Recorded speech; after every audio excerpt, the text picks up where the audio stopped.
trailer park that they used for Llewellyn Moss's trailer in No Country for Old Men. The fences have changed. Some of these poles out front. The owner of this place told me that they changed some of that up for the movie. This would have been the entrance that you see Llewellyn driving his pickup truck in. And it's also where Anton Chigurh comes to track him down after the satchel money was taken. But there, it's actually not one of these trailers that is currently here now. These were existing trailers, but they brought one in and put it on a piece of grass to use as Llewellyn's. But in the opening scene, this house straight ahead had lights on it. It was kind of lit up. This was Llewellyn's trailer in the movie, and it was brought into this location right here on this grass plot, which was actually located at the trailer park.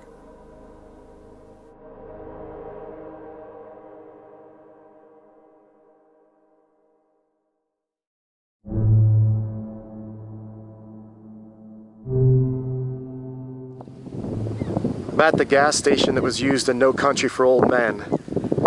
This pole right here was the Texaco sign that was visible when they first showed the station, and you could see that tractor, that piece of farm machinery there in the background behind the window right there, where the old man was ringing up Anton Chigurh when he was stopping here to get gas. And you can also see those tanks that are right there in the background. But this is the little gas station that he pulled up to, and it is way out here. I'm talking 25 miles from Las Vegas, New Mexico, the downtown portion of it. But this is the station. You know, have the gas pumps that are still here. The little station itself. This is where Anton was getting gas and peanuts and struck up the conversation with the old man. The dialogue between the two of them is probably my favorite scene in the movie. But you know, the comment "friendo," that was one of my favorites.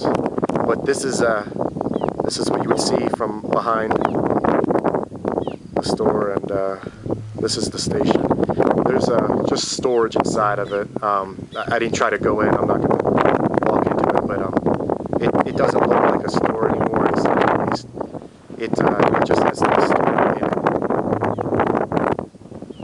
And this would have been where Anton pulled up, where his car was parked, and the old man who owned the station asked him if he was getting any rain up his way.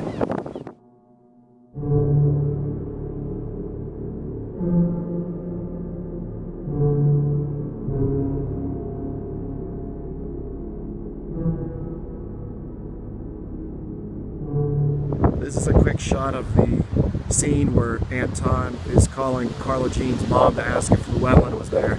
He would have been at a payphone that would have been right about here, and you can see that building in the background when he's making the call.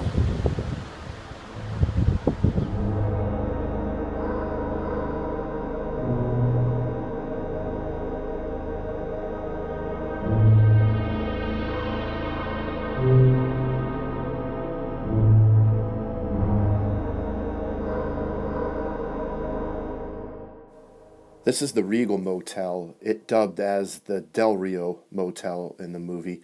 This was the first motel that Llewellyn went to. It's also the one that Anton tracked him down using the tracking device. But it looks very much like it did in the movie. The only real thing that jumps out at me was the color of the doors had changed, but otherwise this structure looks just like it did. Nina's room that was used in the movie was 138.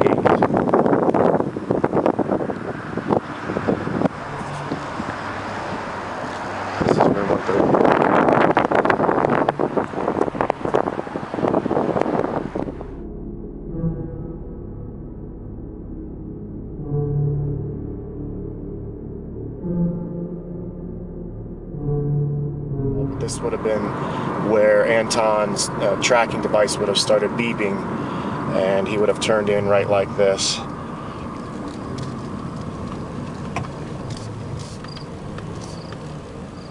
in search of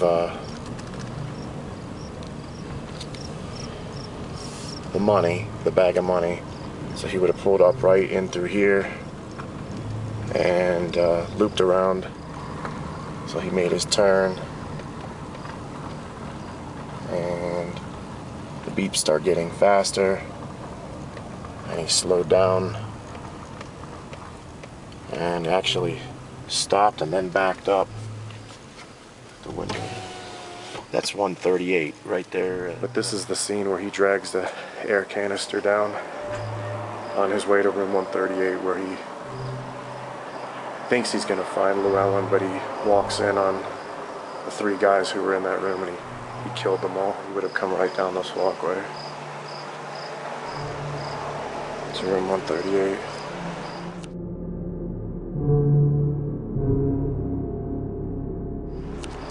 And that's the angle they would have shown him dragging that canister.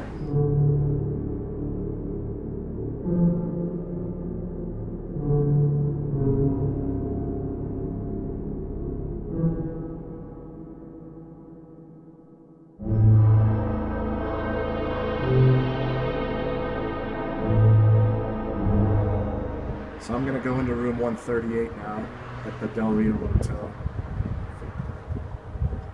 This would have been the door that Anton Chigurh came up to. I'm not going to kick it in like he did, but he would have kicked it open. And there would have been a guy sitting right on the bed right there that he opened fired on and he shot.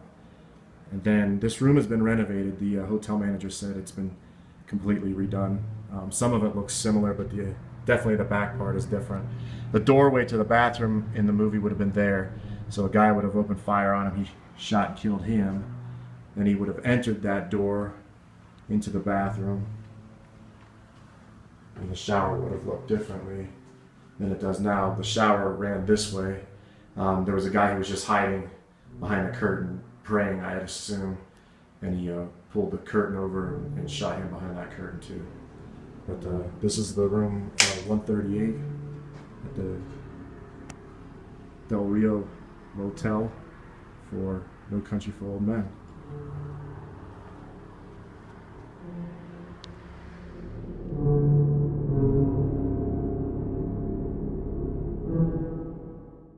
This is the Plaza Hotel, which dubbed as the Eagle Pass Hotel.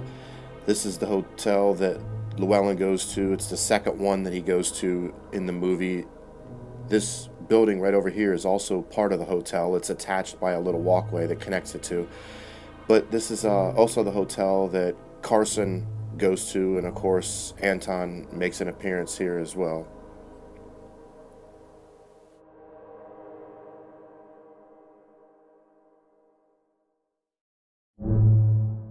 This was the hotel lobby that was used in the movie. In this next shot, I want you to look at the floor. Do you notice that darkened area that's shaped like a rectangle? That is where the front desk was located during filming of the movie. And here is that actual desk. This is the desk that was used as the front desk in the movie.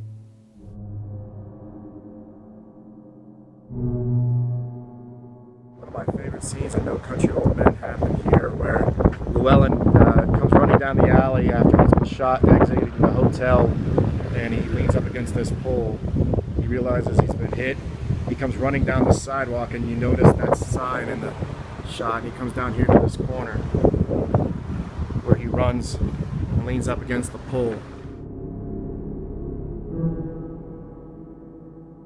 The facade on this building has changed, but this pole had a brick facade around it. But he comes running down the sidewalk here, he runs here, and then he looks down this direction.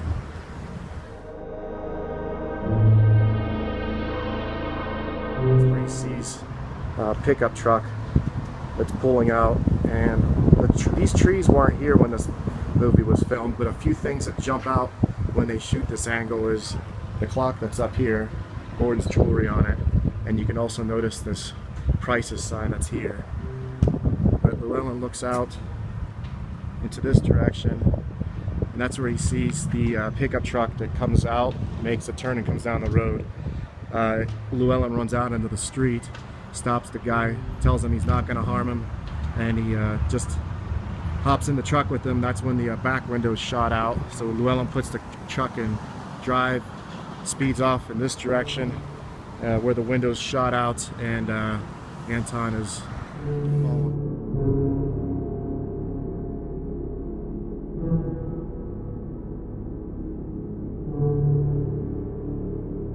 This was the intersection that the truck crash happened when Llewellyn was in the pickup truck after the driver had been killed.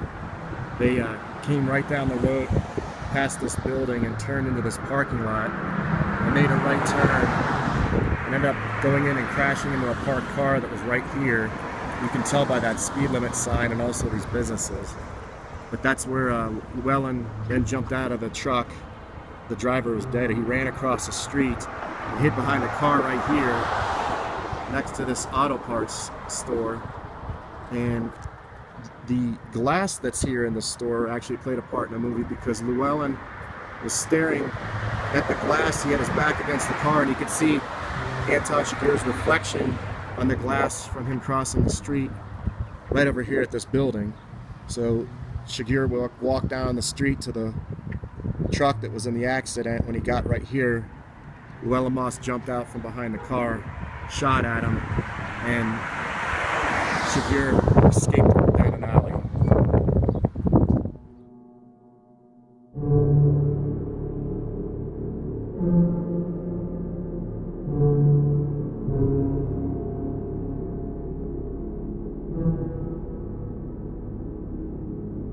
This is the scene for the Border Patrol in No Country for Old Men.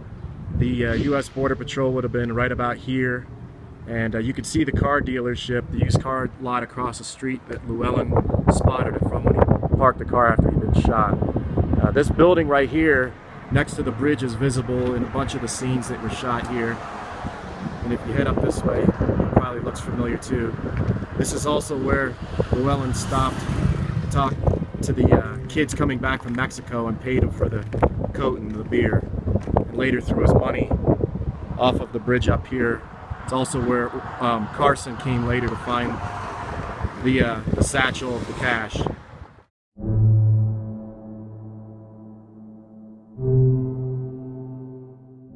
This is the building that was used as Mike Zoss Pharmacy. So Anton would have walked up to the car that was parked right out front. He would have stuffed the cloth into the gas tank, and then he would have lit on fire, causing the explosion that blew out the windows in the front of the store. And then he went inside to the back of the store to get the drugs that he needed.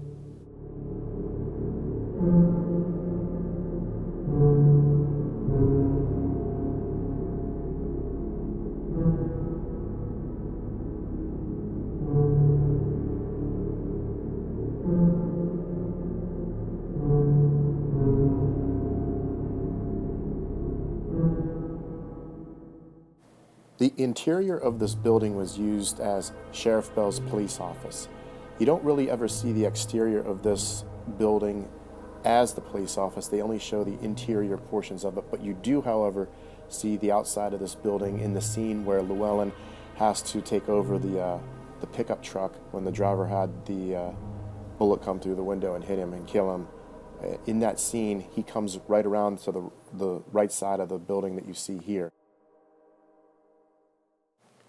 This is the view that you were shown from Sheriff Bell's office of the pickup truck hauling the bodies out of town. This was taken from inside the building, and you can see across the street what looks like an old gas station.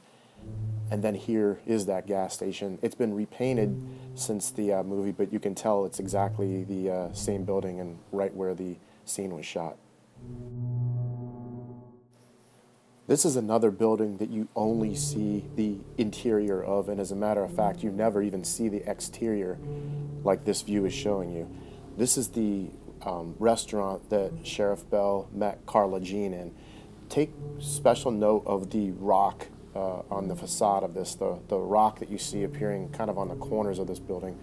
When the two of them are sitting down inside of the restaurant, you can see those same rock columns that are part of the structure of this building.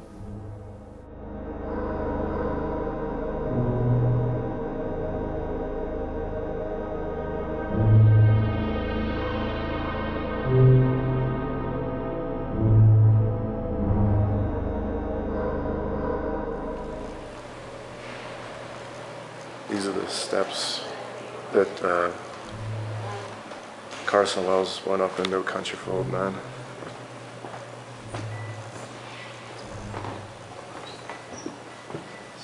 He was walking up to his room, and you'll definitely recognize the view from the top when I turn.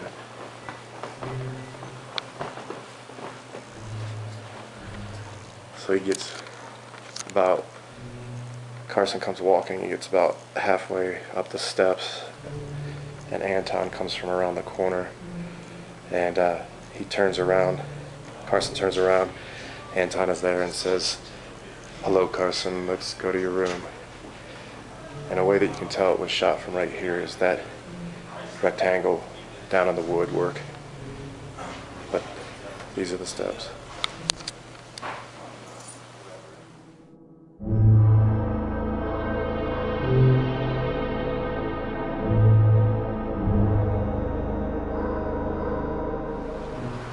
This building in front of me is Popular Dry Goods, and it's actually the store that Llewellyn Moss walks into to buy his boots and the socks. And you don't see it from the outside, but right here where I'm pointing, where it says the Western Wear right underneath the sign of the store, that appears through the back side of the window when he's inside there, so that's a way to tell.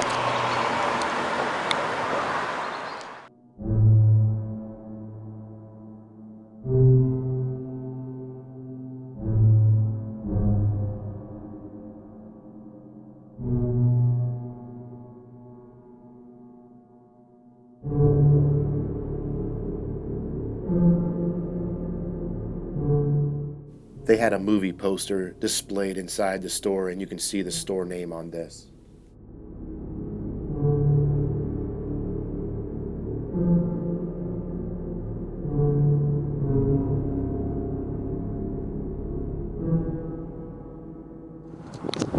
I'm at the Desert Sands Motel. This is in Albuquerque, New Mexico. It was supposed to be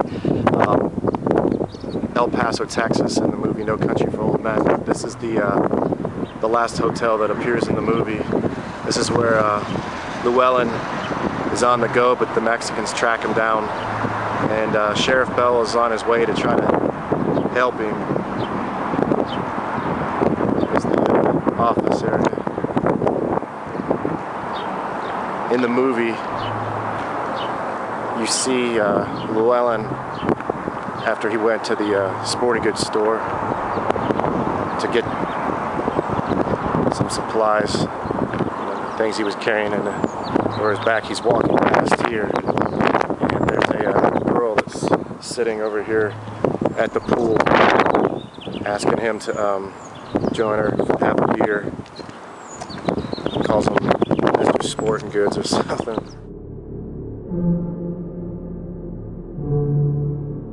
But pool's obviously dried up, looking, but he stops on this wall, tells him he knows what more beer leads to, and heads towards his room, which is up here. Sheriff Bell arrives. He saw the car speeding out from behind us, from behind where I'm shooting this, and there's a guy laying on the ground right up here in front of room 114, which was Llewellyn's, and he got here too late. So he comes up here, and there's a guy laying on the ground, crawling out in this room 114 door, which is this one here, was propped open, and Llewellyn would have been laying on the ground dead. So they come back to this site at night, and actually they later show Carla Jean pulling up to meet Llewellyn, and she gets out of the car up here and starts walking, and Sheriff Bell meets her right in this area here, and he just takes off his hat. She already knows what happened, and so he got here too late. But this was the location for that scene for No Country for Old Men.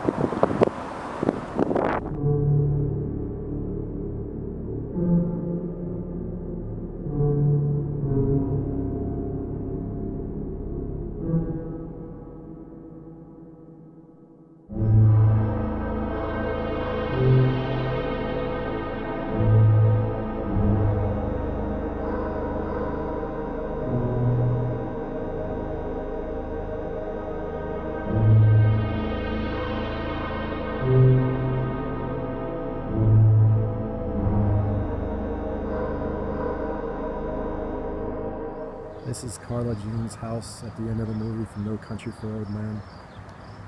She would have pulled up in this driveway right there. I think she probably got back from church as the way it seemed. And then later, after Anton confronts her, he comes out of the door and leans up against that post and checks his shoe, but this was the house that was used.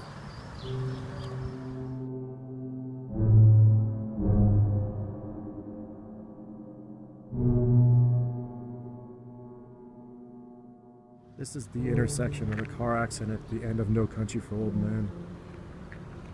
Anton Chigurh would have been driving down this road right here. He would have gone through this intersection, and a car would have been coming from this direction and T-boned him. T-boned the car. They got pushed out to right about here, and he got out of his car and he went and sat down on that curb right there. The two kids came up on the bike to see if he was okay. He paid the kid money for his shirt, and then he got up and walked down this sidewalk right towards the end of the movie. Easy way of telling all of this is that house right there. Very recognizable when you know the scene. It's the intersection and the curb in the house.